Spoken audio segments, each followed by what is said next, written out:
आप में से 52% लोग पीएमसी हिंदी देखते तो हैं, लेकिन अभी तक आपने सब्सक्राइब नहीं किया है। सब्सक्राइब करना बहुत आसान है, बस एक बटन है।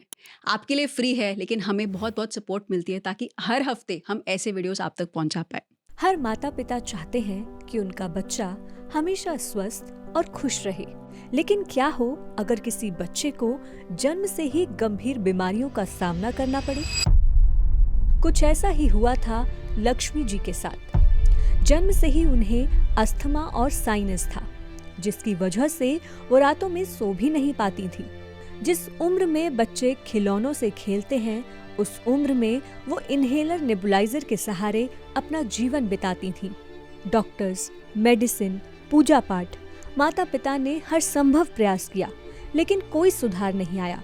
साल बीतते गए और जब हर उम्मीद टूटती हुई नजर आने लगी, तभी उनके जीवन में आया आनापान सती ध्यान, और सिर्फ 41 दिनों में ही उनकी जिंदगी पूरी तरह से बदल गई। और यहीं से शुरू हुई उनकी आत्मा की यात्रा। जब मैं बचपन में 2 महीने थी, तब मेरे पेरेंट्स ने आइडेंटिफाई किया मैं अस्थमा से गुजर रही थी। मेरे साथ साथ ही ये हेल्थ इश्यू भी ज़्यादा ही हो गए। तब मुझे एहसास नहीं था, मतलब ब्रीथ की सफ़रिंग मुझे नहीं पता था।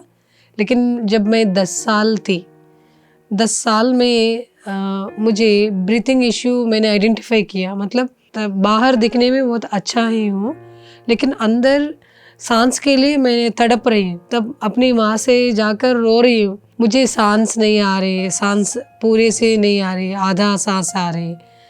ऐसा 10 साल से लेकर हर उम्र में मुझे ये हेल्थ इश्यू बढ़ते जा रहे थे। इस हेल्थ इश्यूज़ के लिए हर जगह अपने पापा के साथ मैं भी गई थी। हॉस्पिटल में डॉक्टर्स भी कह रहे कि ये तो ठीक हो जाता है, कोई बात नहीं, कोई दिक्कत नहीं, ऐसे कह रहे। लेकिन ये तकलीफ़ और ज़्यादा होती थी। हर रात को 11 बजे से लेकर 2-3 बजे तक रातों रात रहती थी। मैं पूरा रात दिन ऐसे बैठती थी, नहीं सोती थी, क्योंकि सांस फ्री से चलना है ना, उसलिए सांस से बहुत मुश्किल थी। उसलिए हर रात में मेरा जागरण जैसा। कभी कभी मेरी माँ मुझे देखकर रोती थी, शायद मैं तुम्हारे पापा कोई पाप किया है, हमारी वजह ही तुम्हें शाप मिला, ऐसे कहते थे। उस समय मैं छोटी थी, इसलिए मैं भी शायद ऐसे ही मानती थी उनकी बातें। मुझे क्या कहना, कैसे उनको जवाब देना, मुझे कुछ नहीं समझ में नहीं आता था। रिलेटिव्स कहते, सजेशंस देते थे, कोई कुछ टेम्पल्स जाने से इनको थोड़ा अच्छा लगेगा। सो ऐसे पापा के साथ मैंने कई टेम्पल्स भी लेकर गए पापा। लेकिन आने के बाद फिर ऐसे ही रातों रात आते थे। सो मैंने पूछती थी पापा से, पापा हमारे रिश्तेदार कहते हैं कि टेंपल जाने से ठीक हो जाते, नहीं ठीक हो रहे, मुझे सांस बहुत डिफ़िकल्ट हो रही। बहुत रोती थी। मुझे उतना समझने की शक्ति नहीं है, सहने के लिए शक्ति भी नहीं थी। मुझे मेरे अंदर लगता था कि मैं मर जा रही हूँ, सांस के लिए बहुत तड़प रही हूँ। फाइनली एक डॉक्टर ने कह रहे कि व्हेन यू आर मैच्योर तब आपको ठीक हो जाएगा। सो मैच्योर होने के बाद भी ये कम नहीं हुआ, मतलब 16, 17 ईयर्स, 18, 19 ईयर्स ऐसे ही बढ़ते जाती थी। जब 10वीं कक्षा होने के बाद, जब मैं +1 +2 में आ गई, तब से हेल्थ इश्यूज़ के साथ साथ एलर्जी भी शुरू हो गई। एलर्जी का मतलब जब भी मैं बाहर कोई नया प्लेस जाती हूँ, स्किन का कलर बदल जाते हैं। बचपन से नॉनवेज रखने के लिए कोशिश करते थे परिवार ने। जब भी उन्होंने मुझे नॉनवेज खिलाते थे, तुरंत ये हेल्थ इश्यूज आकर पूरा सीरियस होता था। इसलिए एक बार हमारे फैमिली डॉक्टर ने कहा कि अवॉइड एवरीथिंग, एग, नॉनवेज में कितना जो वेराइटीज़ खाते हैं सब कुछ अवॉइड करना है, इनको नहीं रखना है। इसलिए मेरी वजह से जब भी मैं घर में रहती थी, मेरी वजह से घर में कोई नहीं खाते थे। जब मैं हॉस्टल जाती हूँ, बाहर जाती हूँ, तब उनका मर्ज़ी है, लेकिन जब तक मैं घर में रहती हूँ सो नहीं लाते थे, नहीं खिलाते थे। जैसे 17-18 में +1 +2 में आ गए, साइनस भी बहुत ज़्यादा आती थी। ये कम नहीं हुआ, इसके साथ साथ टैबलेट्स भी मैं खाती थी। 19 ईयर्स में एक बार ब्लड टेस्ट करने के बाद हमारी फैमिली डॉक्टर ने बताया कि लगभग 19 ईयर्स मतलब बचपन से लेकर 19 ईयर्स तक तुमने ये मेडिसिन लिए हैं, सो 50% बॉडी मेडिसिन के लिए काम नहीं कर रही, so should stop, medicine stop करना ही है। अगर 19 ईयर्स के बाद मेडिसिन कंटिन्यू किया, पूरा मेरी बॉडी काम नहीं चलेगा, so better you go alternate, मतलब इस आंग्लेन जो इंग्लिश मेडिसिन है इसको स्टॉप करके जो अल्टरनेट मेडिसिन थोड़ा यूज़ करने के लिए कह रहा था। कुछ ब्रेथ एक्सरसाइज के बारे में फैमिली डॉक्टर ने सजेस्ट किया, लेकिन योगा ट्राई किया, प्राणायाम सब कुछ ट्राई किया, लेकिन रेगुलर नहीं करती थी। जब मैं 10th क्लास में हूँ, स्कूल में एक सर आई थी, तब मेडिटेशन के बारे में सर बताया था। उनको देखते देखते मुझे याद आ रही है, इनको कहीं पे देखा, इनको इनसे मैंने मिला है। उनका नाम है रामचंद्र रेड्डी सर। सर उनकी बेटी को हॉस्टल में ज्वाइन करने के लिए आए थे सर। उनका नाम है कीर्ति, हमारे रूममेट थी। सो पिरामिड हैंग करके पिरामिड के नीचे हमेशा हर दिन ध्यान करती थी, 2-3 आवर्स शी सिटिंग। उनको देखते ही देखते मुझे आकर्षित हुई कि इतना ध्यान कर रही, इतना अच्छे से करे। हम सभी बातचीत कर रहे हैं, शोर मचा रहे हैं, लेकिन किसी से कुछ नहीं कहते हैं, सिर्फ ध्यान करती थी। मैंने उनसे सवाल पूछा, क्या मुझे हेल्थ इश्यूज़ है, एलर्जी सम एलर्जी है, ब्रेथ इश्यूज़, साइनस भी है, क्या ये कम हो जाता है? हाँ, कम हो जाता है। अच्छा, देखेंगे। लेकिन उन्होंने कहा कि 41 डेज़ करना है, उसके बाद ही तुम इस चेंज को ऑब्ज़र्व कर सकते हो। मैंने उनके साथ ही शुरू किया, एवरीडे 2 आवर्स। 21 डेज़ में रिज़ल्ट क्या है कि मेरा एलर्जी थोड़ा कम हो गई। 21 डेज़ और नेक्स्ट 21 डेज़ में मेरा कोल्ड सब कुछ कम हो गई। नेक्स्ट 41 डेज़ में थोड़ा साइनस में चेंज हो गई। मतलब उस 81 डेज़ में मैंने मेडिसिन बहुत कम लिया है। तब मुझे अंदर सवाल आ गए, इसमें समथिंग है, इसमें कुछ है, क्या है इसमें? साइंटिफिकली जानने के लिए इसके ऊपर रिसर्च करना है। इसके ऊपर रिसर्च करना है तो पहले अपने ऊपर काम करना है। ऐसा मेरा ध्यान का प्रवेश हो गई। मैंने हेल्थ इश्यूज़ की दौरान ही से मैं ध्यान में आ गई। धीरे धीरे ध्यान को बहुत सीरियस भी लिए हैं, लेकिन तब तक मुझे ब्रह्मर्षि पत्रिजी सर के बारे में कुछ भी नहीं पता है। सिर्फ हमेशा मैंने रामचंद्र रेड्डी अंकल के मुंह से ब्रह्मर्षि पत्रिजी सर ने ध्यान के बारे में बता रहे थे, जो बुक्स के बारे में बता रहे थे, सिर्फ नाम मैंने सुन रहे थे, ब्रह्मर्षि पत्रिजी सर का नाम। एक बार रामचंद्र रेड्डी अंकल ने फ़ोन करके, ब्रह्मर्षि पत्रिजी सर अनंतपुर आ रहे हैं, एक ग्राउंड में, मैदान में उनका क्लास है, सो आने के लिए सर ने फ़ोन किया। पता नहीं अंदर ही अंदर ब्रह्मर्षि पत्रिजी सर को देखने के लिए मेरा मन अंदर इतना तरस रहा था। तब तक मेरे अंदर ब्रह्मर्षि पत्रिजी मतलब गुरु जी, मतलब हमारे अंदर रहते हैं ना एक इमेज, मैंने देख रही हूँ ऑरेंज कलर की ड्रेस में कैसे आते हैं, लेकिन सर सफ़ेद कलर, प्लेन सफ़ेद कलर ड्रेस में वेरी सिंपली के स्टेज के ऊपर आ गए सर बैठा है चेयर पे, सर सबको ऐसे देख रहे थे। मैंने भी सर को ही देख रहे हैं मैंने। उस दिन सर ने कुछ सीनियर मास्टर्स को स्टेज के ऊपर बुलाकर एक्सपीरियंस शेयर करने के लिए सर कह रहा था। मेरा वंडर ये है कि जिस हेल्थ इश्यू से मैं भी गुजर रही थी, सेम हेल्थ इश्यू से जिन्होंने बाहर आकर मतलब ये अस्थमा, एलर्जी, साइनस, इस हेल्थ इश्यू से बाहर आकर मेडिसिन को भी बंद करके और उनकी प्रोफेशन भी बदल कर जितने मास्टर्स हैं उनका एक्सपीरियंस मैं सुन रही हूँ। वंडर लगता था सर एक एक को शेयर योर एक्सपीरियंस कह रहे थे सर।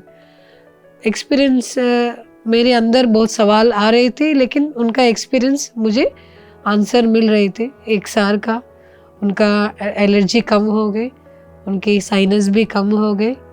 एक लेडी की वजह से सारी पूरी परिवार हेल्थ इश्यू से बाहर आ गए।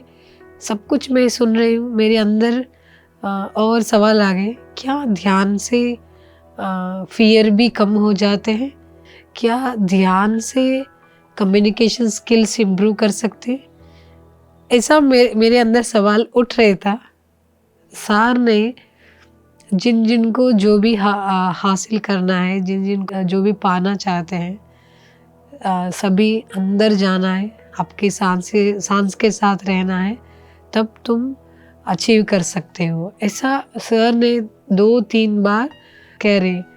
हॉस्टल जाने के बाद सर का वर्ड से मेरे अंदर ही अंदर रिपीट हो रही, यस आई कैन डू। इस ध्यान में शक्ति है, लेकिन इस ध्यान को अंदर ही अंदर लेना है। लेकिन बहुत चेंज करने के लिए मतलब मेरे थॉट पैटर्न चेंज करना है, मेरे डर को चेंज करना है, पॉजिटिव थिंकिंग को डेवलप करना है, मेरी कम्युनिकेशन स्किल्स को डेवलप करना है। सो मैं मीडियम से चेंज हो गई। तब तक मेरी अपनी मदर लैंग्वेज में पढ़ती थी, उसके बाद सडनली इंग्लिश मीडियम में आ गए। ये सब कुछ था, लेकिन सर का वर्ड्स इतना ज़ोर से मुझे याद आने लगे, सब कुछ पॉसिबल है विथ ध्यान। जितना मैंने ध्यान कंटिन्यू कर लिया, एक एक पॉजिटिव थिंकिंग डेवलप हुई। नेक्स्ट मेरी कॉन्फिडेंस चेंज हो गई, अच्छे से मैंने कम्युनिकेट करना मुझे आ रही थी। 2010 में पोस्ट ग्रेजुएशन मैंने ज्वाइन किया है नेक्स्ट डिस्ट्रिक्ट में कड़पा। सर का जो मैसेज है, ध्यान, सांगत्य, स्वाध्याय। सो मेरा पहला स्वाध्याय गिफ्ट्स मुझे 2 किताब मिल गए, you forever and Seth wisdom. पूरा पढ़ लिया, लेकिन कुछ एक सेंटेंस भी मुझे समझ में नहीं आई थी। 2010 में जब मैं पोस्ट ग्रेजुएशन में थी, जिस डिस्ट्रिक्ट में मैं पढ़ती थी वहाँ मैंने जांच लिया, मतलब कहाँ सेंटर्स है। हर संडे मैं सेंटर्स जाती थी। सेंटर्स धीरे सेंटर्स जाकर ग्रुप मेडिटेशंस, बहुत ज़्यादा ग्रुप मेडिटेशंस मैंने अटेंड किया है। उसकी वजह से मेरा सेल्फ कॉन्फिडेंस भी बढ़ने लगा। उसी साल की फेयरवेल पार्टी में किसी और को सेलेक्ट किया था एंकरिंग, मतलब लास्ट हाफ एन आवर में करना है एंकरिंग। उनका थोड़ा गला इश्यूज थी, उन्होंने कहा कि कोई नहीं है करने के लिए, सो तुम्हें ही करना है। मैंने कहा कि हाफ एन आवर टाइम है। सो मैंने प्रैक्टिस भी नहीं किया, कैसे करूँ? नहीं कौन नहीं है, तुम्हें ही करना है, तुम्हें बैलेंस करना है। सो फाइनली उसी टाइम में जब सीनियर्स को इनवाइट करना है, सो ध्यान में बैठकर जस्ट 5 मिनट मैंने इमेजिनेशन किया, कैसे करना, कैसे इनवाइट करना। I surrender there, just I raised my voice. मुझे एंकरिंग बहुत पसंद है। एंकरिंग मतलब किसी को इनवाइट करना, किसी के बारे में बताना, किसी को अप्रिशिएशन करना, मेरी सोच को शेयर करना। I like very much this. अप्रिशिएशंस आने के बाद मुझे सर पत्री जी सर याद आने लगे। आई ग्रैटिट्यूड हिम। मेरी लाइफ का नेक्स्ट टर्निंग पॉइंट जो बुक मुझे इंस्पिरेशन दी है, दैट इज़ सेथ विजडम। उस बुक में थॉट्स के ऊपर है, थॉट्स के ऊपर काम करना, बिलीफ सिस्टम के ऊपर काम करना। जो जैसा हम सोचते हैं वैसा ही हो जाते हैं। You create your own reality. उस सेंटेंस को मतलब अपनी वास्तविकता को आप ही बदल सकते हैं। अब मुझे पीएचडी करना था, पीएचडी के लिए सब्जेक्ट भी सेलेक्ट किए हैं। पीएचडी का सब्जेक्ट है एंजाइमोलॉजी, मतलब कैंसर बायोलॉजी। मैंने कहा कि कौन सा एनिमल है सर? माउस। लगभग कितने माउस के ऊपर काम करना? 400 और 500। हॉस्टल आने के बाद मेरे पिताजी सब कुछ रेडी कर रहे अमाउंट पीएचडी के लिए। तुम एनिमल्स के ऊपर काम करके पीएचडी करोगी लक्ष्मी, ऐसे आ रही है अंदर मेरी आवाज़। तब मेरे रूम में जो बुक्स है, बुक्स को मैं ढूंढ रही हूँ। मैंने आंख बंद करके, पत्री जी सर मुझे जवाब चाहिए, मुझे लग रहा है ये ठीक नहीं लग रही है। मतलब मैं शाकाहारी रैली कर रही हूँ, वेजिटेरियन के बारे में सबको बता रही हूँ, फिर मैं ही ऐसे कोर्स कर रही हूँ। मेरे अंदर मन नहीं लग रहा, क्या करें, प्लीज़ गिव द गाइडेंस, ऐसे सवाल आ रहे। बुक्स को देख रही हूँ ऐसे। My eyes went to the Seth wisdom. Book लिया, बुक लेकर आंख बंद करके एक पेज ओपन किया। उस पेज में 2 सेंटेंस है। सेथ मास्टर बता रही है उस सेंटेंस में, आजकल एनिमल्स के ऊपर प्रयोग करके एनिमल्स के बारे में, उनके अंदर जितने एंजाइम्स परसेंट है, मिनरल्स परसेंट है, प्रोटीन परसेंट है, उसको ऑब्जर्व करके, मतलब उसको मार के, उसको ऑब्जर्व करके, प्रयोग करके एक डेटा शीट बनाकर सबमिट कर रही है। ऐसे करने से क्या फ़ायदा है? एनवायरमेंटल बैलेंस कैसा होगा? वातावरण में शांति कैसा आएगा इस रिजल्ट से? नेक्स्ट सेंटेंस, अगर कोई व्यक्ति अपने भीतर जाकर अपने आप को ऑब्जर्व करके, अपने ऊपर की सोच विचारों के ऊपर काम करके, अपनी बिलीफ सिस्टम के ऊपर काम करके, अपने अंदर जो नेगेटिव पैटर्न्स आ रहे हैं, जो भी डर आ रही है, जो भी कई विचार आ रहे हैं, इमोशंस आ रहे हैं, उसके ऊपर काम करके, ध्यान करके अपने ऊपर वर्कआउट किया है, आपके अंदर जो बदलावट, जो चेंजेस आते हैं, इस चेंजेस से आपकी वातावरण भी चेंज होगा, मतलब आपके आसपास शांति भी बढ़ेगा, क्योंकि तुम क्लैरिटी में आ सकते हो। तुम्हारे अंदर सोच विचार सब कुछ बदल जाते हैं, देखने का दृष्टिकोण भी बदल जाते हैं। इससे जब तुम्हारा एक्सपीरियंस बताओगे, तुम्हारा एक्सपीरियंस सुनोगे सब लोग, everyone will inspire. So really I felt very happy. Immediately मैंने पापा से फ़ोन करके, so next मैं B.Ed करती हूँ। So वहाँ से 2010 से उस बुक को नियरली लगभग I read that book 10 times, more than 10 times. So कभी कभी हम सोचते हैं ना, अगर किसी के ऊपर गुस्सा है, ओके उसके ऊपर ऐसे होना चाहिए, उसके पीछे ऐसे होना चाहिए, हम सोचते, तब समझ में आ गई ये सारे थॉट्स, जो थॉट्स हम सोच रहे हैं, इस थॉट का कंट्रीब्यूशन पूरी यूनिवर्स, जहाँ जहाँ जो विध्वंस हो रही है, उस विध्वंस में हमारा सोच भी है। गहरी तक पत्री जी सर ने ग्रुप मेडिटेशंस क्यों कंडक्ट कर रही है समझने आने लगा scientifically. 500 people are closing their eyes and observing the breath. तब समझ में आ गए, ओके एक ही भावना से, एक ही अच्छी सोच से हम एनर्जी को भी कन्वर्ट कर सकते हैं। फियर बेस्ड बिहेवियर थी पहले। फियर बेस्ड बिहेवियर मतलब जो भी वस्तु मेरे हाथ में थी, example phone, camera, luggage bag या सूटकेस, ऐसा सोच आ रहा है कि अगर ये सूटकेस वो किसी लेकर गए क्या होगा, अगर फ़ोन टूट गई तो, अगर कैमरा गुम हो गई तो, कोई ब्रिज में क्रॉस कर रही हूँ, सडनली मैं स्लिप होकर नीचे गिर गई तो, अगर कोई ट्रेन आ रही, फास्ट ट्रेन आ रही, शायद मैं स्लिप होकर नीचे गिर गई तो ट्रेन मेरे ऊपर जाए, इस तरह की सोच आ रही थी। तब इसके ऊपर काम करके, अपने ऊपर काम करके राइट थॉट को, मतलब पॉजिटिव थॉट्स को मैंने बिल्डअप किया।